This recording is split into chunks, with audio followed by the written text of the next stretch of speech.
Hello everyone, CGPSC ABCD में आप सभी का फिर से एक बार स्वागत है। आज के इस वीडियो में मैं फिर से आप सभी के लिए लेकर आ गया हूं छत्तीसगढ़ की सामान्य जानकारियों से संबंधित वीडियो सीरीज में वीडियो नंबर 19। इससे पहले भी हमने 18 वीडियोस ऑलरेडी अपलोड कर दिया है, जिसमें अभी तक हमने टोटल 255 क्वेश्चंस को कंप्लीट किया है। जैसा कि मैं आप सभी को फिर से बता दूं कि ये 500 महत्वपूर्ण प्रश्नों का जो वीडियो सीरीज है, जो आप सभी के लिए बहुत ज़्यादा इंपॉर्टेंट है, इसी को ही हम आगे बढ़ा रहे हैं। ठीक है, इससे पहले 255 क्वेश्चंस हो चुके हैं। अगर आपने अभी तक कोई सा भी वीडियो नहीं देखा है तो मैं रिक्वेस्ट करूंगा कि जाके वीडियोस जरूर देखिएगा। चैनल में अगर पहली बार आया है तो सब्सक्राइब भी कर लें, वीडियो अच्छा लगे तो लाइक भी करें, दोस्तों के साथ शेयर भी जरूर करिएगा। ये ऐसे प्रश्न हैं जो कि सीजीपीएससी प्रीलिम्स और सीजी व्यापम के किसी भी एग्जाम के लिए बहुत ही ज़्यादा इंपॉर्टेंट हो जाता है, क्योंकि ये सारे 500 प्रश्न उस लिए तैयार कर रहा हूँ जिससे आपका रिवीजन अच्छे से हो सके, आप अपने आप का सेल्फ एनालिसिस भी कर सकें। तो चलिए लेट ना करते हुए आज की इस वीडियो की शुरुआत करते हैं। बढ़ते हैं हम आगे के 256 नंबर के प्रश्न पर। तो ये है आप सभी के लिए। पहले आपको ये करना है कि वीडियो को पॉज करना है और खुद से आंसर को लगाने की कोशिश करना है और देखिए कि आपका कितना सही हो रहा है, और लास्ट में कमेंट करके जरूर बताइएगा कि आपका कितना सही हुआ। तो 256 नंबर का प्रश्न को पढ़ते हैं। प्रश्न है कि साहित्य रचना में छत्तीसगढ़ शब्द का प्रयोग सर्वप्रथम किसके द्वारा किया गया था। बहुत ही इंपॉर्टेंट प्रश्न है, क्योंकि ये प्रश्न जो है कई बार पूछा जा चुका है और पूछा जाता है कि छत्तीसगढ़ शब्द का पहली बार प्रयोग जो है किसके द्वारा किया गया था, लेकिन साहित्य रचना में पूछा है। ठीक है ना, साहित्य रचना का जब पहली बार कोई साहित्यकार जो है छत्तीसगढ़ शब्द का प्रयोग कब किया था अपनी रचना में, कौन सा ऐसा साहित्यकार है, तो कवि गोपाल मिश्र के द्वारा, बाबू रेवाराम के द्वारा, या फिर राज कवि दलपत राव के द्वारा, या फिर चीनी यात्री वेनसांग ने पहली बार छत्तीसगढ़ का प्रयोग किया था। आप सभी को बताना है। बताइए क्या इसका आंसर है। इसका राइट आंसर है ऑप्शन नंबर सी, राजकवि दलपत राव। इनको कई बार से दलराम राव के नाम से भी कई जगह देखने को मिलता है। ठीक है, दलराम राव, तो दोनों सेम ही है, आप कंफ्यूज मत होना। ठीक है, दलराम राव या फिर दलपत राव जो है, जो कि खैरागढ़ के एक रियासत, जो खैरागढ़ रियासत है उसके राजा थे, जिनका नाम था लक्ष्मी निधि कर्ण राय। क्या नाम था? लक्ष्मी निधि कर्ण राय। ये कौन थे? खैरागढ़ के रियासत के राजा थे। इन्हीं के दरबार में ये कवि थे, राजकवि दलपत राव थे, और इन्होंने ही सबसे पहले 1494 में, ठीक है, 1494 में सबसे पहले उनकी जो रचना है उसमें छत्तीसगढ़ी शब्द का प्रयोग इन्होंने किया था। ठीक है, ये एक्चुअली एक प्रशस्ति में भी 1488 में, ठीक है, नहीं 1488 नहीं 1487 में, 1487 में भी ये जो राजकवि दलपत राव हैं उन्होंने एक प्रशस्ति में भी छत्तीसगढ़ शब्द का प्रयोग किया था। तो आपको याद रखना है, साहित्य के रूप में सबसे पहले प्रयोग किसने किया था? राजकवि दलपत राव ने किया था। देखिए ये कवि गोपाल मिश्र जो है ना, ये भी बहुत ज्यादा महत्वपूर्ण हो जाते हैं, क्योंकि आपने सुना होगा रतनपुर के जो कलचुरी शासक थे जिनका नाम था राज सिंह। रतनपुर के जो कलचुरी एक शासक थे जिनका नाम था राज सिंह, ये राज सिंह के दरबार में ही कवि गोपाल मिश्र रहते थे, और इन्हीं के दरबार में रहते हुए उन्होंने एक रचना लिखा था जिसका नाम था खूब तमाशा।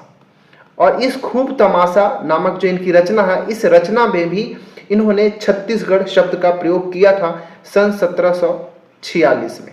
ठीक है, याद रखिए कब? 1746 के अंदर। ठीक है, याद रखना है, ये डेट भी आपको याद रखना है कि कब इन्होंने प्रयोग किया था। राइट, बाबू रेवाराम भी इन्होंने प्रयोग किया था, याद रखिएगा।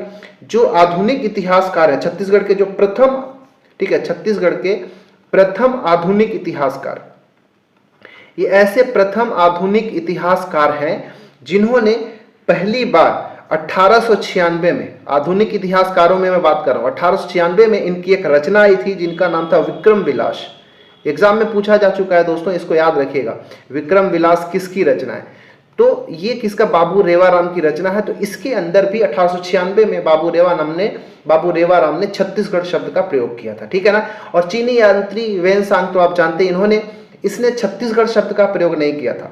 ठीक है, आप सभी को पता है कि चीनी यात्री वेनसांग जब छत्तीसगढ़ का भी भ्रमण करता है, उस समय छत्तीसगढ़ में सोमवंश का शासन चल रहा होता है। मां शिवगुप्त बालार्जुन के समय में छत्तीसगढ़ के कई क्षेत्रों का इसने भ्रमण भी किया था।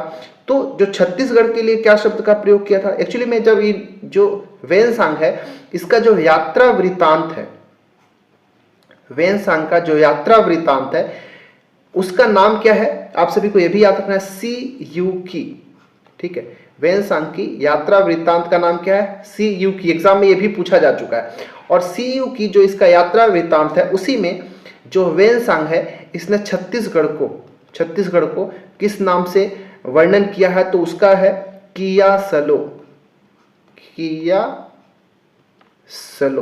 ठीक है, इस नाम से इसने वर्णन किया छत्तीसगढ़ को। ठीक है, तो ये पूरा जानकारी जो मैंने दिया बहुत ज्यादा इंपॉर्टेंट है, आप सभी को इसको जरूर याद रखना चाहिए। चलिए बढ़ते हैं आगे क्वेश्चन नंबर 257 की ओर। 257 नंबर का प्रश्न है स्क्रीन के ऊपर ये कि छत्तीसगढ़ राज्य निर्माण के समय प्रदेश में कुल कितने संभाग थे? ये क्वेश्चन आप सभी को बहुत ज्यादा इजी लग रहा होगा, लेकिन कई बार से कंफ्यूज करता है। और ये आसान प्रश्न है क्योंकि कई सारे एग्जाम में कुछ क्वेश्चंस तो इजी रहते ही हैं, क्या पता कब पूछ दे। पहले जो एग्जाम होते थे उसमें पूछे जाते थे, आजकल के एग्जाम में ऐसे प्रश्न नहीं पूछे जाते थे, परंतु मेरा काम है आप सभी का रिविजन कराना, इसलिए इस प्रश्न को भी मैंने इंक्लूड करना उचित समझा। तो बताइए कि छत्तीसगढ़ का जब निर्माण हुआ था उस समय प्रदेश में कुल कितने संभाग थे? आप सभी को पता है कि छत्तीसगढ़ का निर्माण कब हुआ था? 1 नवंबर 2000 को। तो 1 नवंबर 2000 के समय छत्तीसगढ़ में कुल कितने संभाग थे? आप सभी को बताना है, 5, 4, 3 या फिर 6। बताइए। अगर आप बिगिनर्स भी होंगे तब भी इसको आप अच्छे से आंसर दे पाएंगे। सही आंसर है ऑप्शन नंबर सी। राज्य निर्माण के समय छत्तीसगढ़ में कुल 3 संभाग थे। कितने संभाग थे? 3 संभाग थे। अच्छा, जिले कितने थे? ठीक है, संभाग तो 3 थे। अगर आपसे पूछ दे कि डिस्ट्रिक्ट कितने थे या फिर जिले कितने, तो ये भी आपको याद रखना है, 16 जिले थे उस समय। ठीक है, याद रखिएगा। पहले के वीडियोस में भी ये सब मैं डिटेल्स कर चुका हूं, लेकिन यहाँ पे बताना जरूर था। संभाग कितने? 3 और जिले कितने? 16 जिले थे, आप सभी को याद रखना। मैं ये भी बता देता हूं कि कौन सा जिला कब। अच्छा, जब 3 जिले जो थे वो कौन कौन से थे राज्य निर्माण के समय? तो पहला जो जिला था, वो पहला जो संभाग था वो था रायपुर। ठीक है, और छत्तीसगढ़ प्रांत का जो पहला संभाग था वो रायपुर ही था, जो कि सन 1862 में बना था। ठीक है, 1862 में छत्तीसगढ़ के पहला संभाग रायपुर बना था 1862 में। दूसरे नंबर पे बना था बिलासपुर। ठीक है, दूसरे नंबर पे बना था बिलासपुर। कब बना था आपको ये भी याद रखना चाहिए, 1956 में जो है बिलासपुर को संभाग बनाया गया था। और तीसरे नंबर पे आ जाएगा हमारा बस्तर संभाग। ठीक है, बस्तर संभाग। इस बस्तर को कब बनाया गया था? तो याद रखिएगा 1981 के अंदर। ठीक है, 1981 के अंदर बस्तर को संभाग बनाया गया था। ठीक है, तो ये 3 बस्तर थे, 3 संभाग थे शुरुआत में राज्य निर्माण के समय। इसके बाद जो चौथे नंबर का जो संभाग बना वो था सरगुजा। ठीक है, सरगुजा को संभाग कब बनाया गया था? तो ये तो 2008 में। ठीक है, 2008 में। और 5वें नंबर पे जो लास्ट है, जो कि वर्तमान में भी टोटल 5 है, तो 5वें नंबर का दुर्ग संभाग बना, जो कि कब? सितंबर 2013 में अस्तित्व में आया। ठीक है, सितंबर 2013 में। अगस्त 2013 में इसका अनाउंसमेंट हुआ था, घोषणा हुआ था, और सितंबर 2013 में दुर्ग को भी एक संभाग बना दिया गया था। ठीक है, तो अभी हो गया टोटल 5 और राज्य निर्माण के समय टोटल 3 संभाग थे। कमेंट करके बताइएगा। एक क्वेश्चन आपसे पूछता हूं, कमेंट करिएगा कि बताइए वर्तमान में छत्तीसगढ़ में कुल कितने जिले हैं? बहुत आसान प्रश्न है, लेकिन मैं पूछ ले रहा हूं ऐसे ही, क्या पता कई लोग को नहीं पता जो नए आए हों। तो बताइए छत्तीसगढ़ में वर्तमान में कुल कितने जिले हैं और कुल कितने विकास खंड हैं? ठीक है, विकास खंड और जिलों की संख्या। अच्छा, नगरीय निकाय भी कई बार से पूछा जाता है। तीनों कमेंट करके आप लोग बताइएगा कि छत्तीसगढ़ में कुल कितने नगरीय निकाय हैं, कितने विकास खंड है और कितने जिले हैं। ठीक है, आसान प्रश्न है, आप लोग बहुत अच्छे से इसका आंसर दे पाएंगे। चलिए बढ़ते हैं क्वेश्चन नंबर 258 की ओर। 258 नंबर का प्रश्न है कि निम्नलिखित में से कौन सा विकल्प सुमेलित नहीं है? और ये प्रश्न जो है बहुत ही ज्यादा आप सभी के लिए इंपॉर्टेंट है, क्योंकि छत्तीसगढ़ राज्य के अंदर कई सारी संस्थाएं हैं, कई सारे आयोग है। ठीक है, उनका स्थापना कब हुआ था डायरेक्ट आपसे पूछ लिया जाता है। तो मैं यहाँ पे आप सभी के पास 4-5 यहाँ पे लाया हूं, इसमें से सुमेलित नहीं है, गलत कौन सा है आप सभी को ये बताना है। ठीक है, इसके बाद मैं कई सारे और भी आयोग और संस्थानों का मैं स्थापना दिवस बताऊंगा। अच्छा रिवीजन यहाँ पे आप सभी का हो जाएगा। बताइए कौन सा सुमेलित नहीं है? छत्तीसगढ़ राज्य पर्यटन मंडल का स्थापना 18 जनवरी 2002 को हुआ था क्या? क्रेडा, ठीक है, क्रेडा का स्थापना 25 मई 2001 को हुआ था क्या? या फिर छत्तीसगढ़ राज्य मानवाधिकार आयोग का स्थापना 16 अप्रैल 2001 को हुआ था क्या? या फिर छत्तीसगढ़ राज्य महिला आयोग का स्थापना 7 अप्रैल 2001 को हुआ था? कौन सा विकल्प जो है यहाँ पे असुमेलित है आप सभी को बताना है। इसका सही आंसर हो जाएगा ऑप्शन नंबर डी, छत्तीसगढ़ राज्य महिला आयोग का स्थापना 7 अप्रैल 2001 को नहीं हुआ था, इसीलिए ये गलत हो जाएगा, सुमेलित नहीं है। तो कब हुआ था भाई? छत्तीसगढ़ राज्य महिला आयोग का स्थापना मैं यहाँ पे बता देता हूँ, याद रखिएगा 24 मार्च 2001 को, ठीक है, 24 मार्च 2001 को छत्तीसगढ़ राज्य महिला आयोग का स्थापना हुआ था। 7 अप्रैल 2001 को भी कुछ हुआ था। 7 अप्रैल 2001 को क्या हुआ था? तो CSIDC आपने सुना होगा, CSIDC, इसका फुल फॉर्म बता दे रहा हूँ, छत्तीसगढ़ राज्य औद्योगिक विकास निगम, मैं शॉर्ट में लिख ही देता हूँ भाई, छत्तीसगढ़ राज्य औद्योगिक विकास निगम, इसका स्थापना हुआ था 7 अप्रैल 2001 को, ठीक है। तो यहाँ पे हमने टोटल 5 देख लिया, 5 आयोग और संस्थानों का हमने देख लिया स्थापना डेट कब क्या था, ठीक है। एक क्वेश्चन मैं पूछता हूँ, चलिए एक क्वेश्चन तो आपसे ये है, बताइएगा कि क्रेडा का फुल फॉर्म क्या है। सबसे पहली बात आपको बताना है क्रेडा का फुल फॉर्म क्या है। इसके बाद मैं एक और संस्थान का नाम बताता हूँ जो कि एग्जाम में पूछा जाता है, छत्तीसगढ़ लोक सेवा आयोग, CGPSC, ठीक है। छत्तीसगढ़ लोक सेवा आयोग का गठन कब हुआ था? तो ये भी आपको याद रखना है, 23 मई 2001, ठीक है, 23 मई 2001 को इसका स्थापना हुआ था। अच्छा, जो किसी भी राज्य का लोक सेवा आयोग होता है या फिर UPSC होता है या फिर किसी भी राज्य का जो PSC होता है, ठीक है, लोक सेवा आयोग और राज्य लोक सेवा आयोग होते हैं, इसके लिए संविधान के कौन से आर्टिकल में प्रावधान है, कौन सा अनुच्छेद में प्रावधान है, कमेंट करके आप लोग ये भी बता सकते हैं, ठीक है। तो अभी तक 258 तक हमने देख लिया।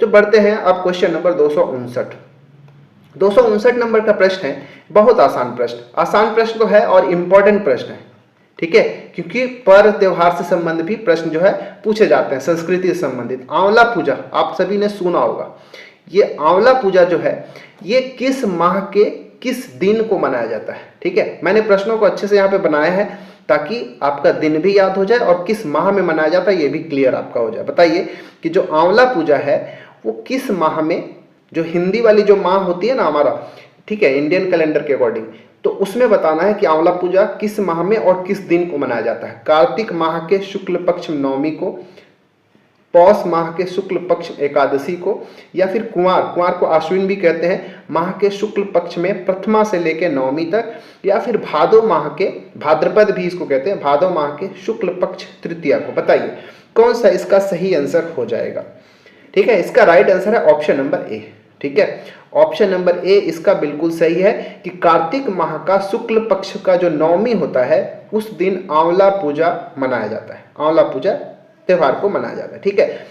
पौष माह का जो शुक्ल पक्ष का जो एकादशी है ना, इस दिन क्या क्या होता है याद रखिएगा, बड़े भजन का रामनामी मेला होता है, ठीक है, लिख देता हूं यहां पे, बड़े भजन का रामनामी मेला, ठीक है, रामनामी मेला। एग्जाम में सभी पूछे गए हैं, ठीक है, इसलिए मैं यहाँ पे रिवीजन भी करा रहा हूँ, ठीक है। पौष माह में और भी कई सारे महत्वपूर्ण त्योहार को मनाया जाता है, मैं यहाँ पे लिखता हूँ। पौष माह का जो पूर्णिमा होता है, पौष माह के पूर्णिमा के दिन एक बहुत ही महत्वपूर्ण त्योहार मनाया जाता है छत्तीसगढ़ के अंदर, छेरछेरा आपने सुना होगा, छेरछेरा, ठीक है। बस्तर क्षेत्र में इसको छेरता भी कहते हैं, सब जगह हालांकि छेरता और छेरछेरा कहा जाता है, तो इसमें कंफ्यूजन होने की जरूरत नहीं। तो ये पौष माह के पूर्णिमा में छेरछेरा या फिर छेरता त्योहार को मनाया जाता है, ठीक है। और पौष माह के शुक्ल पक्ष में एकादशी को बड़े भजन का रामनामी मेला मनाया जाता है। कुमार आश्विन माह के शुक्ल पक्ष में प्रथमा से लेकर नवमी तक क्या मनाया जाता है ये भी याद रखना है, तो जोत जवारा, जोत जवारा, ठीक है, यह मनाया जाता है। और भादो माह का जो शुक्ल पक्ष का जो तृतीया है ये आप सभी को पता होगा, अभी अभी कुछ महीने पहले ही गया है, जिसका नाम है हरतालिका तीज भी कहते हैं, ठीक है, हरतालिका तीजा, सिंपली इसको तीजा भी कहते हैं। तो ये जो है ये भादो माह में शुक्ल पक्ष तृतीया को मनाया जाता है, ठीक है। धनकुल भी इसी दिन मनाया जाता है, ठीक है, धनकुल भी इसी दिवस को मनाया जाता है, आप सभी को याद रखिएगा। एक क्वेश्चन करता हूं, आप लोग कमेंट करके बताइएगा, अच्छा प्रश्न एग्जाम में पूछा गया है, Q2O लिखता हूं मतलब क्वेश्चन टू आस्क, इसलिए मैं ऐसे लिखता हूं, कंफ्यूज मत होइएगा। आपने एक सुना होगा बहुरा चौथ, ठीक है, बहुरा चौथ। ये जो बहुरा चौथ है ये किस महीने में और किस तिथि को मनाया जाता है, कमेंट करके बताइएगा। अगर आप कमेंट नहीं भी करते हैं तो मैं आपसे कहता हूं कि एटलीस्ट जो क्वेश्चन मैं यहाँ पे करता हूं उसको आप याद है तो अच्छी बात है, नहीं याद है तो एक बार देख के जरूर याद कर लीजिएगा, क्योंकि ऐसे प्रश्न जो है एग्जाम में पूछे जाते हैं, तब जाके हमको कहीं ना कहीं रिग्रेट होता है कि सर जो बताए थे काश पढ़ लिए होते तो एग्जाम में बन जाता। चलिए क्वेश्चन नंबर 260, चंदैनी गोंदा जो नाचा पार्टी है इसकी स्थापना किसने की थी? एक बहुत अच्छा प्रश्न है, ठीक है। चंदैनी गोंदा जो नाचा पार्टी है इसकी स्थापना किसने किया था? दाऊ दुलार सिंह मंद्रा जी, दाऊ रामचंद्र देशमुख, हबीब तनवीर या फिर दाऊ महासिंह चंद्राकर? किसके द्वारा चंदैनी गोंदा नामक नाचा पार्टी की स्थापना की गई थी? ये जो नाचा पार्टी है चंदैनी गोंदा नाचा पार्टी, इसकी स्थापना 1971 में हुआ था, 1971 में, ठीक है। 1971 में इसकी स्थापना हुई थी और इसका स्थापना करने वाले जो थे ऑप्शन नंबर बी दाऊ रामचंद्र देशमुख, इनके द्वारा चंदैनी गोंदा नाचा पार्टी की स्थापना की गई थी, ठीक है। ये दाऊ दुलार सिंह मंद्रा जी जो है ना, इन्होंने भी स्थापना किया था रवेली नाचा पार्टी। रवेली एक दुर्ग में जगह है, ठीक है, रवेली, वहीं पर इन्होंने एक नाचा पार्टी की स्थापना किया था, रवेली नाचा पार्टी, ठीक है। और कब? तो 1928-29 के आसपास इन्होंने इसका स्थापना किया था, ठीक है, याद रखिएगा।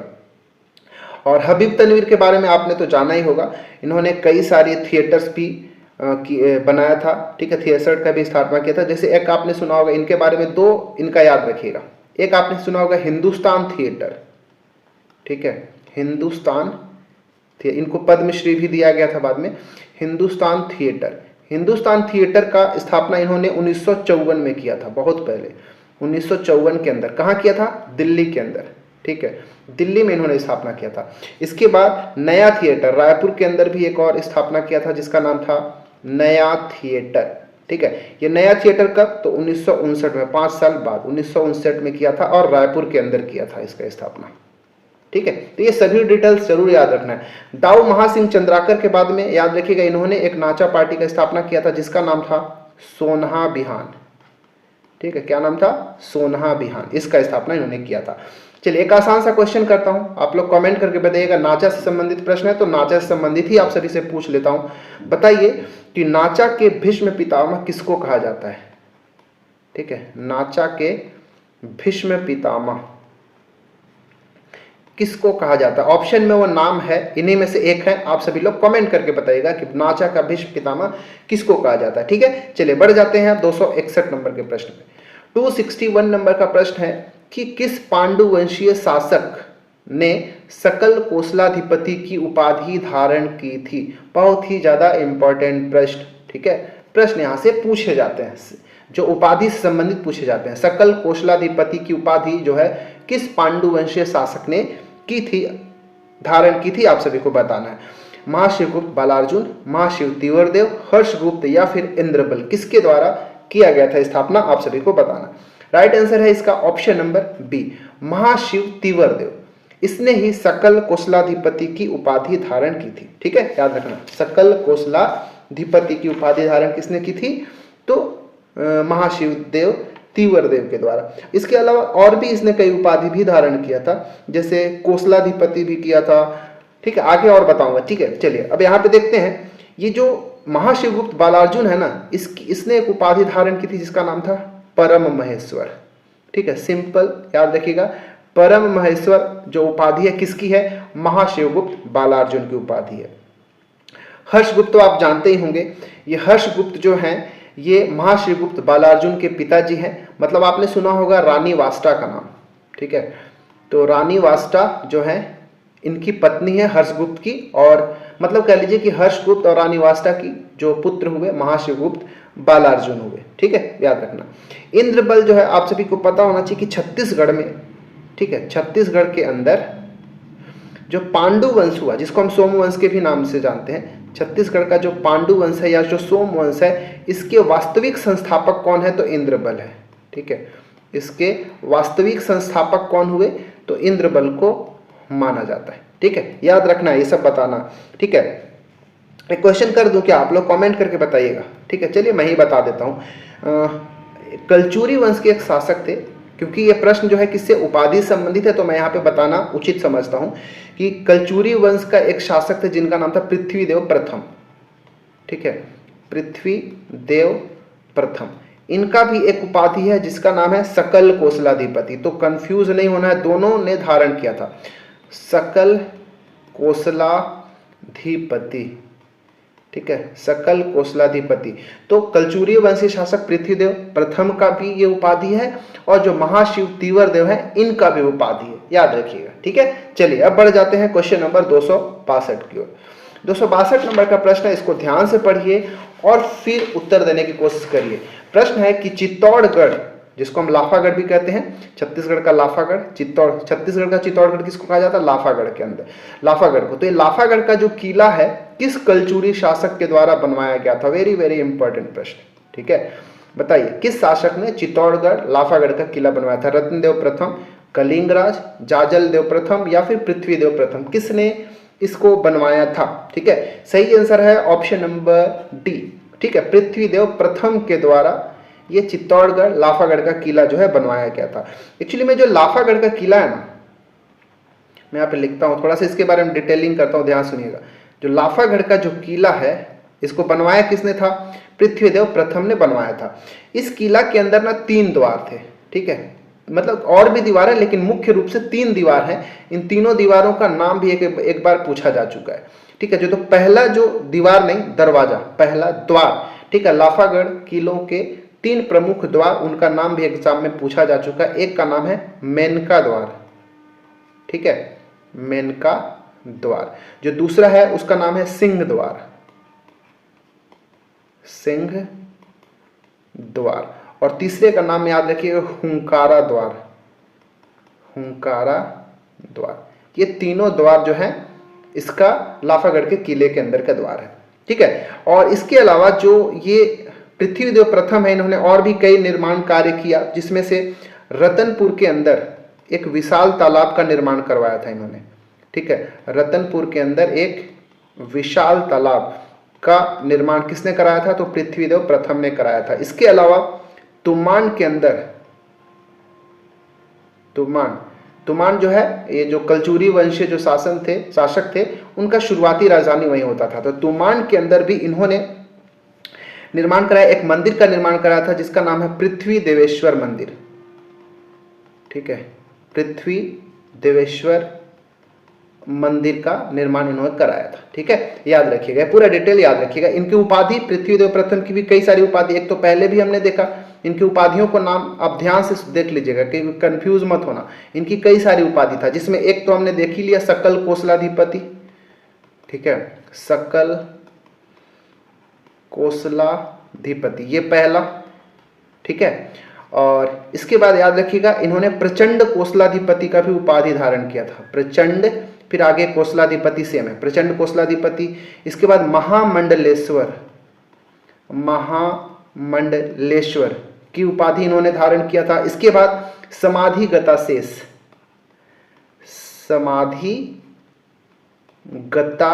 शेष, ये भी इनकी एक उपाधि है। और एक और इनका नाम है, एक और उपाधि है जिसका नाम है पंच महाशब्द, पंच महाशब्द।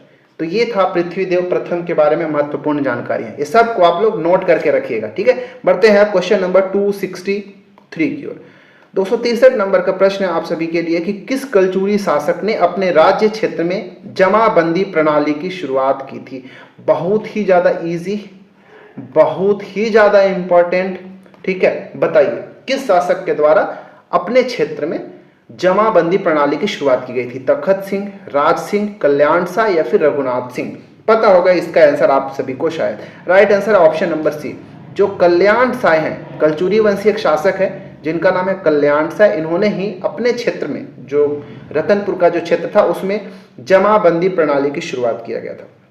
एक्चुअली में जमाबंदी जो व्यवस्था होती थी, प्रणाली व्यवस्था जो होती थी, इसमें कई राजस्व और राजकीय सूचनाओं को शामिल किया जाता था। ठीक है, राजस्व और राजकीय सूचनाओं को इसमें शामिल किया जाता था। ठीक है, इन्होंने, इनकी जो पुस्तिका थी जिसका नाम था, मतलब कह लीजिए कि जो कल्याण शाह की जो राजस्व पुस्तिका थी, ये बहुत ही ज़्यादा महत्वपूर्ण हो जाता है उस समय में भविष्य को लेके, ठीक है। जो इनके द्वारा लिखित जो भविष्य राजस्व की जो पुस्तिका थी, इसका प्रयोग जब छत्तीसगढ़ के अंदर छत्तीसगढ़ के बिलासपुर में, छत्तीसगढ़ में जब बिलासपुर में प्रथम बंदोबस्त आया, ठीक है, बिलासपुर का जो प्रथम बंदोबस्त आया किस अंग्रेज अधिकारी के समय में, तो आपको नाम याद रखना है जिसका नाम था मिस्टर चिस्म, मिस्टर चिस्म।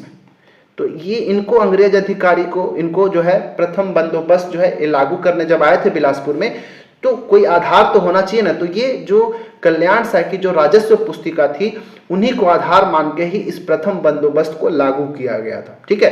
कब? 1868 के आसपास, ठीक है। 1868 में जो ये राजस्व पुस्तिका थी, जो भी राजस्व आता था इसमें उल्लेख होता था किस प्रकार। तो आप सभी को पता होगा कि जो कलचुरी शासन में जो बिलासपुर वाला, मतलब रतनपुर वाला जो क्षेत्र था, रतनपुर और रायपुर वाला क्षेत्र, इन दोनों में 18-18 गढ़ थे, 18-18 किले थे, तो टोटल मिला के 36 गढ़ होता था। तो इस प्रकार टोटल मैनेज करने के लिए, राजस्व को मैनेज करने के लिए मिस्टर चिस्म ने ये जो कल्याण साय की राजस्व पुस्तिका थी उसको इन्होंने फॉलो किया था, ठीक है, याद रखिएगा। तो इसका आंसर ऑप्शन नंबर सी बिल्कुल सही था। चलिए बढ़ते हैं क्वेश्चन नंबर 264 की ओर। 264 नंबर का प्रश्न है, इसको ध्यान से पढ़िएगा और एक बहुत ही ज्यादा इंपॉर्टेंट प्रश्न है आप सभी को, ठीक है, क्योंकि कलचुरी कालीन जब प्रशासनिक इकाई आप देखेंगे तो वहां से प्रश्न जो है आपको हमेशा देखने को मिलेगा, चाहे आप सीजी व्यापम का एग्जाम दे रहे हो या फिर सीजीपीएससी प्रीलिम्स का दे रहे हो, इवन मेंस में भी यहां से क्वेश्चन जो है बनाया जाता है। तो ये प्रश्न को मैंने यहाँ पे तैयार किया, इसको ध्यान से पढ़िए कि कलचुरी कालीन जो प्रशासनिक इकाइयां थी उनका उचित घटते क्रम कौन सा है। इसको ऑप्शंस को, पहले वीडियो को पॉज करिए और इसका ऑप्शंस को आप आंसर देखिए ध्यान से और फिर आंसर देने की कोशिश करिएगा, ठीक है। उम्मीद है आपने ऑप्शन देखा होगा ध्यान से और इसका सही आंसर पा गया होगा। तो इसका राइट आंसर आप सभी को कौन सा मिला? इसका right answer option number B. यहाँ पे जितनी भी प्रशासनिक इकाई दी गई, 4 प्रशासनिक इकाइयों को यहाँ पे ऑप्शंस में बनाया गया है, मंडल, गढ़, बरहो और ग्राम। तो यहाँ पे इन चारों में अगर देखा जाए तो सबसे ऊपर मंडल होता था, मंडल के नीचे गढ़ आते थे, फिर बरहो आते थे और सबसे नीचे जो है सबसे छोटी इकाई जो प्रशासनिक इकाई की होती थी वो ग्राम होती थी। तो इसका मैं एक बताता हूं, इसको याद रखिएगा। तो सबसे टॉप में प्रशासन की जो सबसे सर्वोच्च इकाई होती थी उसको राष्ट्र कहा जाता था, ठीक है, याद रखिएगा, एग्जाम में पूछा जाता है, ठीक है। प्रशासनिक की सबसे ऊंची इकाई कौन सी होती थी? राष्ट्र होता था। और इस राष्ट्र का प्रमुख कौन होता था भाई? राजा, ठीक है, याद रखना। राष्ट्र के बाद उसके नीचे जो इकाई होती थी जिसको हम बोलते थे विषय, ठीक है। जैसे वर्तमान में जो राज्य है उसको राष्ट्र समझ लेना उस समय, और उसका राजा हो जाता है। इसके बाद राज्य के अंदर जो जिला आता है तो उस समय जो राष्ट्र के नीचे विषय आता था। जो वर्तमान में जो जिले होते हैं ना उसी को उस समय विषय कहा जाता था। और विषय का जो प्रमुख होता था उसको हम कहते थे विषयपति, विषयपति कहा जाता था। विषय के नीचे आता था देश, ठीक है, देश या फिर जनपद, वर्तमान में जो हम जनपद कहते हैं, ठीक है, ये आता था। और ये जो जनपद जो है ना 1 लाख गांवों का एक समूह होता था, ठीक है, याद रखना, 1 लाख गांव का एक समूह होता था जिनको हम जनपद या फिर देश उस समय कहते थे। और इसका जो प्रमुख होता था जिसको हम महामंडलेश्वर कहते थे, ठीक है, महामंडलेश्वर। ये सभी याद रखना है आपको, एग्जाम में पूछे जाते हैं, ठीक है। इसके नीचे की जो प्रशासनिक इकाई होती थी मंडल, ठीक है। ये मंडल क्या था भाई? तो मंडल जो है, जो वर्तमान में जो विकास खंड होते हैं ना, वर्तमान में छत्तीसगढ़ के अंदर जो विकास खंड है उसी को उस समय मंडल कहा जाता था। और मंडल का जो प्रमुख होता था उसको हम मांडलिक कहते थे उस समय, ठीक है, मांडलिक, मांडलिक। मंडल के नीचे फिर यहाँ पे आप देख सकते हैं गढ़ आता था, मंडल के नीचे गढ़ आता था। और गढ़ जो है, एक गढ़ 7 बरहों को मिला के बनाया जाता था, ठीक है। एक गढ़ में कितने होते थे? 7 बरहो। एक गढ़ के अंदर 7 बरहो होते थे। और गढ़ का जो प्रमुख होता था जिसको दीवान भी कहा जाता था या फिर गढ़ाधिपति, ठीक है, लिख लेना आप, दीवान या फिर गढ़ाधिपति कहा जाता था। और ये 7 बरहों का समूह होता था। गढ़ के नीचे आ जाएगा कौन सा? बरहो, ठीक है। बरहो क्या था भाई? तो ये एक बरहा जो है 12 गांवों का समूह होता था। ये 12 गांवों का समूह होता था। और बरहो का जो प्रमुख होता था जिसको दाऊ कहा जाता था, क्या कहा जाता था? दाऊ, बरहो के प्रमुख को कहा जाता था, या फिर तालुकाधिपति भी, जो तालुका होता ना वही उस समय बरहो था, तालुकाधिपति भी कहते थे। और बरहो के सबसे नीचे आता था ग्राम आता था, ठीक है। और ग्राम जो है क्या है, ग्राम जो है किसी भी प्रशासन की सबसे छोटी इकाई थी उस समय, और इसका जो प्रमुख होता था जिसको हम गौटिया कहते थे उस समय, ठीक है। गांव का प्रमुख कौन है, गौटिया, अभी भी कई बार से गौटिया कह दिया जाता है। तो ये था पूरा कलचुरी काल में प्रशासनिक की टोटल इकाइयां, ठीक है। तो आप इसको जरूर याद रखिएगा, यहां से क्वेश्चन जो है एग्जाम में बनते हैं, इसलिए बहुत ही ज्यादा इंपॉर्टेंट हो जाता है, राइट। चलिए बढ़ जाते हैं आगे क्वेश्चन नंबर 265 की ओर। 265 नंबर का प्रश्न है कि राष्ट्रीय आंदोलन के प्रचार प्रसार के लिए किसने अग्रदूत नामक पत्रिका का संपादन किया था, ठीक है। ये बहुत अच्छा इंपॉर्टेंट है। अब ये आधुनिक छत्तीसगढ़ का जो इतिहास है वहां से प्रश्न मैंने अब आगे से लेके आया है, ठीक है। क्वेश्चन तो अलग अलग मिलेंगे, इसको ध्यान से आप देखते चलिएगा। बताइए कि राष्ट्रीय आंदोलन के प्रचार प्रसार के लिए किसने अग्रदूत नामक पत्रिका का संपादन किया था। ये जो अग्रदूत नामक पत्रिका है, ये जो भारत छोड़ो आंदोलन चला था उससे पहले इसको लाया गया था। 1942 के आसपास इस अग्रदूत नामक पत्रिका का संपादन किया गया था। किसके द्वारा बताना है आपको, माधवराव सप्रे, पंडित माखनलाल चतुर्वेदी, पद्मलाल पुनालाल बख्शी, या फिर केशव प्रसाद वर्मा। क्या इसका सही आंसर है? राइट आंसर है option number D, Keshav Prasad Verma जी के द्वारा इस अग्रदूत नामक पत्रिका का संपादन किया गया था। और माधवराव सप्रे के बारे में तो आप सब जानते होंगे, इन्होंने सबसे पहले 1900 में छत्तीसगढ़ मित्र नामक पत्रिका का संपादन किया था, ठीक है। छत्तीसगढ़ मित्र नामक पत्रिका का संपादन किया था। इसके बाद इन्होंने ही 1905 में, ठीक है, माधवराव सप्रे की मैं बात कर रहा हूं, यहां पे मैं लिख देता हूं माधवराव सप्रे। एक तो हमने देख लिया 1900 में छत्तीसगढ़ मित्र पत्रिका का। 1905 के अंदर इन्होंने हिंदी ग्रंथ प्रकाश मंडली, हिंदी ग्रंथ प्रकाश मंडली का भी संपादन किया था, ये भी याद रखना है। और इसके बाद 1907-8 में इन्होंने एक और किया था, जो लोकमान्य तिलक थे उनका जो केसरी पत्रिका थी उससे प्रभावित होकर इन्होंने हिंद केसरी नामक पत्रिका का भी संपादन किया था, हिंद केसरी, ठीक है। याद रखिए ये सभी माधवराव सप्रे का है। माखनलाल चतुर्वेदी की एक पत्रिका का नाम आप सभी को अवश्य याद रखना है, जिसका इन्होंने 1920 में संपादन किया था। नाम था उसका कर्मवीर, ठीक है। क्या नाम था? कर्मवीर। ये अग्रदूत है, ठीक है। जो केशव प्रसाद वर्मा जी का क्या है, अग्रदूत, और माखनलाल चतुर्वेदी जी का क्या है, कर्मवीर, जिसका संपादन इन्होंने 1920 में किया था।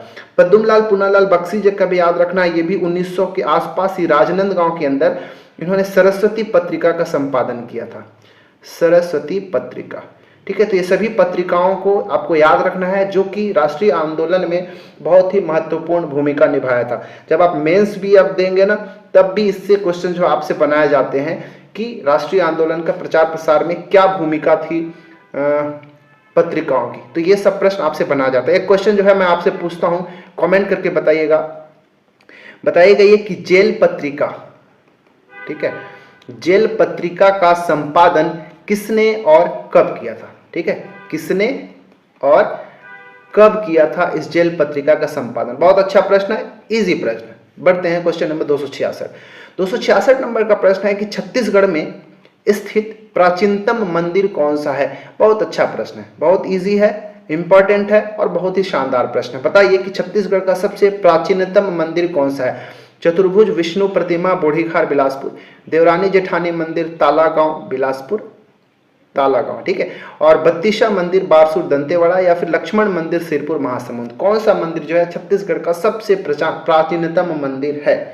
सही आंसर है इसका ऑप्शन नंबर बी, जो बिलासपुर के तालागांव में स्थित जो देवरानी जेठानी मंदिर है, ये सबसे पुरानी छत्तीसगढ़ की है, जो कि 5वीं-6वीं शताब्दी के आसपास इसका निर्माण जो है कराया गया था, ठीक है। अच्छा, अगर ये तो मंदिर की बात कर रहा हूं, सबसे प्राचीनतम मंदिर, कई बार से अगर पूछ देगा कि सबसे प्राचीन प्रतिमा कौन सी है, सबसे प्राचीन प्रतिमा कौन सी है, तब आपको चतुर्भुज विष्णु प्रतिमा जो है बोढ़ीखार बिलासपुर वाला, ये सबसे प्राचीनतम प्रतिमा है, याद रखिएगा। इसके बाद बत्तीसा मंदिर बारसूर दंतेवाड़ा, इसका स्थापना कब हुआ था? तो 11वीं सदी के आसपास किया गया था। 11वीं सदी में जो छिंदक नागवंशीय शासक थे, एक नाम था जिसका धारावर्ष, ठीक है, उनका नाम क्या था? धारावर्ष। तो इन्होंने ही इस 32वां मंदिर का निर्माण करवाया था, जो कि छिंदक नागवंशीय शासक थे। लक्ष्मण मंदिर सिरपुर महासमुंद है, तो ये तो आपको पता ही होगा। ये रानी वास्टा के द्वारा इसकी शुरुआत की गई थी, जो कि महाशिवगुप्त बालार्जुन के द्वारा इसको पूरा कराया गया था। ठीक है, और ये लक्ष्मण मंदिर है सिरपुर महासमुंद के अंदर। ठीक है, तो ये सभी डिटेल्स भी आपको पता होना चाहिए। चलिए बढ़ जाते हैं क्वेश्चन नंबर 267 की ओर। 267 नंबर का प्रश्न है कि छत्तीसगढ़ के किस भौतिक विभाग में प्रदेश की सबसे ऊंची चोटी स्थित है। बहुत ही ज्यादा शानदार, इंपॉर्टेंट और इजी प्रश्न। इजी तो नहीं कह सकते क्योंकि जो नए शुरुआती लोग होंगे इसका आंसर शायद नहीं दे पाएंगे, बट जो पढ़ते आ रहे हैं पहले से वो इसका आसानी से आंसर दे पाएंगे। बताइए कि छत्तीसगढ़ के किस भौतिक विभाग में प्रदेश की सबसे ऊंची चोटी स्थित है। पूर्वी बघेलखंड का पठार, छत्तीसगढ़ का मैदान, जसपुर शामरी पाट में, या फिर दंडकारण्य का पठार। बताइए। बहुत अच्छा प्रश्न है, वीडियो को पॉज करिए और इसका आंसर देने की कोशिश करिए। तो पहली बात तो मैं बता दूं कि पूर्वी बघेलखंड के अंदर, पूर्वी बघेलखंड का जो पठार है, यहां पर जो चोटी है सबसे ऊंची चोटी, उसका नाम है देवगढ़ की चोटी। क्या नाम है? देवगढ़ की चोटी। और इसकी ऊंचाई जो है 1033 मीटर है। ठीक है, छत्तीसगढ़ के मैदान में अगर जाएंगे, जो इसको महानदी बेसिन भी कहते हैं, इस क्षेत्र में जो सबसे ऊंची चोटी है उसका नाम है बदरगढ़।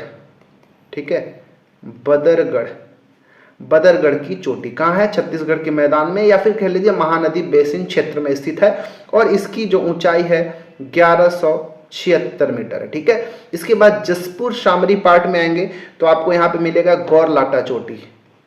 ठीक है, गौरलाटा की चोटी। और ये गौरलाटा जो चोटी है, इसकी ऊंचाई जो आपको मिलेगा 1225 मीटर का। और दंडकारण्य के पठार, एक्चुअली में जो चारों है ना, ये चारों भौतिक विभाग है, जिसको छत्तीसगढ़ को इन्हीं चारों भौतिक विभागों में बांटा जाता है। ठीक है, और दंडकारण्य का जो पठार है, इसमें आपको सबसे ऊंची जो चोटी मिलेगी वो है बैलाडीला की चोटी। ठीक है, बैलाडीला की चोटी, और इसकी ऊंचाई आपको मिलेगा 1210 मीटर। आप खुद से इसका आंसर लगा पाएंगे कि इसका आंसर क्या होगा।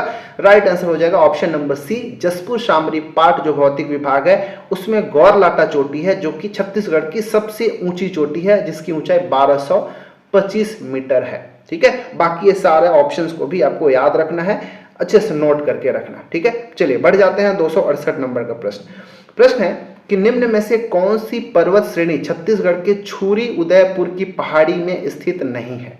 छत्तीसगढ़ के अंदर कई छोटी छोटी पहाड़ियां आपको देखने को मिलेगा। छुरी उदयपुर की पहाड़ी में मिलेगा, फिर गौरेला पेंड्रा अगर चलेंगे तो लोरमी का पठार मिलेगा। उस क्षेत्र में भी कई सारी आपको श्रेणी, पर्वत श्रेणियां छोटी छोटी देखने को मिलेगा। तो आपको ये चारों ऑप्शंस में से बताना है कि छुरी उदयपुर की जो पहाड़ी है उसमें कौन सा यहाँ पे विकल्प नहीं आता है। पलमा चोटी, बिजौरा पहाड़, केरता या फिर केरला पहाड़, या फिर पुटका पहाड़ी। बताइए।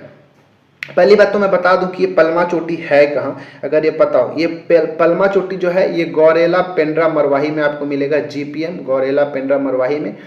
बिजौरा पहाड़ जो है ना, बिजौरा वाला, ये कहाँ मिलेगा आपको? ये रायगढ़ के अंदर। ठीक है, ये रायगढ़ क्षेत्र में आपको मिलेगा बिजौरा पहाड़। केरता, केरला की जो पहाड़ी है, ये आपको कोरबा जिले के अंदर देखने को मिलेगा। और जो पुटका पहाड़ है ये भी आपको कोरबा जिले के अंदर, फुटका भी कई बार देखने को मिलता है, फुटका पहाड़ या पुटका पहाड़, पुटकी पहाड़ी भी बोल लो, ये सब कोरबा के अंदर है। अब यहाँ पे देखिए, अगर इतना आपको पता होगा तो इसका आंसर आप दे पाएंगे। तो इसका राइट आंसर है ऑप्शन नंबर ए, जो पलमा चोटी है गौरेला पेंड्रा मरवाही में। इसकी ऊंचाई पहली बात तो 1080 मीटर के है। ठीक है, और ये आपको उदयपुर की पहाड़ी, छुरी उदयपुर की पहाड़ी में नहीं आता है, ये पेंड्रा लोरमी के पहाड़ी में आता है। पेंड्रा लोरमी का जो पठार है, पेंड्रा लोरमी का जो पठारी क्षेत्र है, उधर आपको ये देखने को मिलता है। ठीक है, याद रखिएगा। बाकी ऑप्शन नंबर बी, सी और डी जो तीनों के तीनों जो है छुरी उदयपुर की पहाड़ी में स्थित है। छुरी उदयपुर की जो पहाड़ी है उसमें ये तीनों के तीनों आपको देखने को मिलेगा। जो बिजौरा पहाड़ी रायगढ़ के अंदर है, इसकी ऊंचाई 1089 मीटर है, ये भी याद रख सकते हैं आप। और जो केरता, केरला की पहाड़ी जो कोरबा के अंदर है, ऑप्शन नंबर सी वाला, ठीक है, इसकी ऊंचाई आपको 967 मीटर देखने को मिलता है। ठीक है, याद रखिएगा। तो ये पूरा डिटेल्स भी आपको याद रखना चाहिए, यहाँ से भी एग्जाम में कई बार से क्वेश्चन पूछे जाते हैं। ठीक है, चलिए बढ़ जाते हैं। अच्छा, क्वेश्चन आप पूछ देता हूँ एक तो, बताइएगा आप लोग बताइए कि ये रामगढ़ की पहाड़ी, ठीक है, रामगढ़ की जो पहाड़ी है ये छत्तीसगढ़ के किस डिस्ट्रिक्ट में पड़ेगा, किस जिले के अंदर पड़ेगा? कमेंट करके आप लोग जरूर बताइएगा, ठीक है। चलिए, और यहाँ पे कौन कौन से महत्वपूर्ण पुरातात्विक स्थल हैं आप सभी को बताना है। 269 नंबर का प्रश्न है कि निम्न में से कौन सा बैराज शक्ति जिले में नहीं है? ठीक है, ये भी अच्छा प्रश्न है, एक इंपॉर्टेंट प्रश्न है। बताइए कि कौन सा जो बैराज है छत्तीसगढ़ के शक्ति जिले में स्थित नहीं है? Samoda barrage, Mirauni barrage, साराडी barrage या फिर कलमा बैराज? बताना। एक्चुअली मैं यहाँ पे मैं बता दूं कि जितने भी यहाँ पे आप सब चारों ऑप्शंस देख रहे हैं, ये सभी के सभी जो बैराज है वो महानदी के ऊपर स्थित है, ठीक है। पहली बात तो आपको याद रखना, महानदी के ऊपर स्थित ये सभी के सभी बैराज है। महानदी के ऊपर एक और भी बैराज स्थित है जो कि बहुत ही पुराना है, जिसका नाम आपने सुना होगा, रुद्री बैराज, ठीक है, रुद्री बैराज। ये रुद्री बैराज आपको छत्तीसगढ़ के जो धमतरी जिले हैं, ठीक है, जो धमतरी जिला है वहां आपको देखने को मिलेगा। और इस बैराज की स्थापना बहुत पहले लगभग 1912 से 1915 के बीच में हुआ था, ठीक है, याद रखिएगा। बाकी यहाँ पे ऑप्शंस में जाएंगे, ये समोदा बैराज जो है शक्ति जिले में देखने को नहीं मिलेगा। ऑप्शन नंबर ए यहाँ पे बिल्कुल सही हो जाएगा। ये समोदा बैराज आपको महानदी के ऊपर ही देखने को मिलेगा, लेकिन रायपुर जिले के अंदर, ठीक है, रायपुर जिले के अंदर ये आपको समोदा बैराज देखने को मिलेगा। बाकी option number B, C and D ये तीनों के तीनों जो है महानदी के ऊपर स्थित बैराज हैं, जो कि शक्ति जिले के अंदर ही स्थित है, ठीक है। तो ये सभी के सभी कहाँ स्थित है? तो महानदी के ऊपर ही स्थित है। क्वेश्चन आपसे पूछ लेता हूँ आसान सा, कि बताइए कि महानदी जो है, ठीक है, महानदी जो है इसका उद्गम कहाँ से हुआ है, ठीक है, इसकी लंबाई कितनी है, ठीक है, बताना। ये दोनों बताइएगा, उसका उद्गम कितना है और लंबाई कितनी है, और छत्तीसगढ़ में कितनी लंबी बहती है, ठीक है, ये आपको कमेंट करके बनाना है। चलिए बढ़ते हैं आगे। 270 नंबर का प्रश्न, जो कि आज के वीडियो का हमारा ये लास्ट प्रश्न होगा, और ये प्रश्न जो है बहुत ही ज़्यादा इंपॉर्टेंट होने वाला है, इसको आप अच्छे से याद करके रखिएगा। प्रश्न है कि छत्तीसगढ़ में वर्तमान में कुल कितने परियोजना मंडल है? ये बहुत अच्छा प्रश्न है, जो भी यहाँ पे एक्सप्लेनेशन दूंगा आपको नोट करके रखना है, बहुत ज़्यादा इंपॉर्टेंट है। बताइए कितने परियोजना मंडल है? 4, 5, 9 या फिर 7? सही आंसर है ऑप्शन नंबर सी। वर्तमान में छत्तीसगढ़ के अंदर 9 परियोजना मंडल है। चलिए एक चीज आपको याद रखना है, छत्तीसगढ़ राज्य वन विकास निगम, छत्तीसगढ़, जो भी डिटेल बताऊंगा आपको अच्छे से लिखना, छत्तीसगढ़ राज्य वन विकास निगम। छत्तीसगढ़ राज्य वन विकास निगम का स्थापना कब हुआ था? पहली बात तो आपको ये याद रखना है, तो इसका स्थापना मई 2001 में हुआ था। पहली बात, मई 2001 में इसकी स्थापना हुई थी। ये जब स्थापना हुआ था तो उस समय छत्तीसगढ़ में केवल 4 परियोजना मंडल थे। कितने थे भाई? स्थापना, छत्तीसगढ़ राज्य वन विकास निगम के स्थापना के समय छत्तीसगढ़ के अंदर 4 परियोजना मंडल थे। ये चारों कौन कौन से थे मैं एक बार शॉर्ट में बताता हूं, याद रखिएगा। तो सबसे पहला नंबर पे जो था बारनवापारा परियोजना मंडल। क्या था? बारनवापारा, मैं शॉर्ट में बस नाम लिख रहा हूं, बारनवापारा परियोजना मंडल, ठीक है। इसके बाद एक याद रखिएगा कोंटा परियोजना मंडल, दूसरे नंबर पे आएगा कोंटा परियोजना मंडल, कोंटा परियोजना। ये दोनों के दोनों जो परियोजना मंडल है इसका स्थापना बहुत पहले का है, 30 अक्टूबर 1975 का स्थापना इसका, याद रखिएगा। इसके बाद एक और याद रखिएगा, तीसरे नंबर पे आएगा पाना बरस परियोजना मंडल, पाना बरस परियोजना मंडल। और चौथे नंबर पे आ जाएगा, याद रखिएगा, अंतागढ़ परियोजना मंडल, अंतागढ़।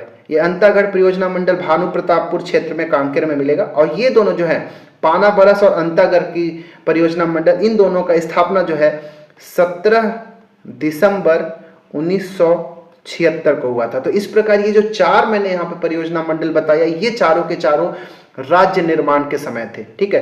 बारनवापारा जो है इसका आपका मुख्यालय आपको रायपुर के अंदर देखने को मिलेगा। इसका हेडक्वार्टर कहाँ? रायपुर के अंदर। कोंटा वाला बिलासपुर के अंदर, ठीक है, कोंटा वाला कहाँ? बिलासपुर के अंदर।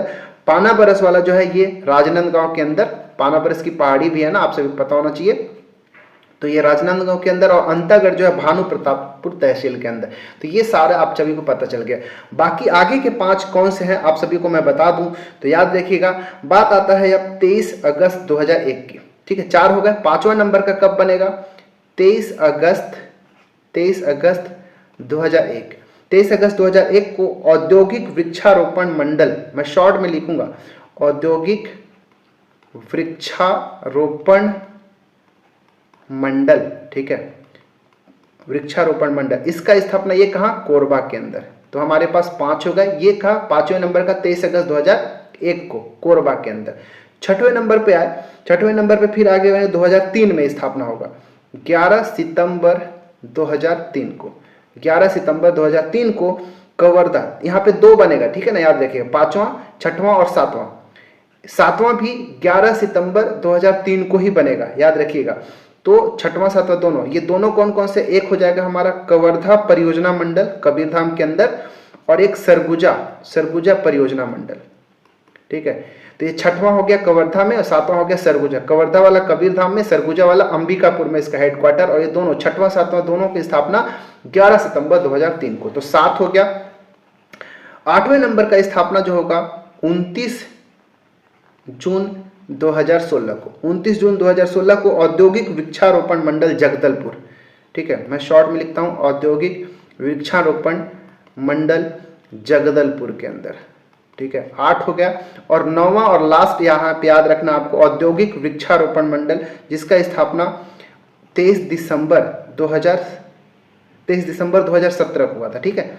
ये 16 में हुआ था और ये 17 में हुआ था। औद्योगिक वृक्षारोपण मंडल, औद्योगिक वृक्षारोपण मंडल रायगढ़, ठीक है। तो रायगढ़ वाला जो है सबसे लेटेस्ट है, आप सभी को याद रखना है। तो इस प्रकार छत्तीसगढ़ के अंदर टोटल वर्तमान में 9 परियोजना मंडल हैं, ठीक है, याद करिएगा, ठीक है। तो टोटल हमने अभी तक कुल 19 वीडियोस किया है। 19 वीडियो में 270 प्रश्नों को हमने यहाँ पे एनालिसिस कर लिया है।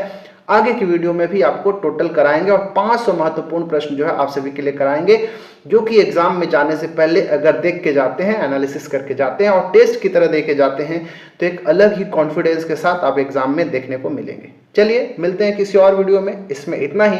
अगर पहली बार आए होंगे चैनल में तो सब्सक्राइब कर लीजिएगा, वीडियो अच्छा लगे तो लाइक भी कर लीजिएगा, और हमारे जो टेलीग्राम चैनल है CGPSC ABCD का, आप उसको भी जरूर ज्वाइन कर लीजिएगा। चलिए मिलते हैं किसी और वीडियो में, इसमें इतना ही। Thanks for watching our video.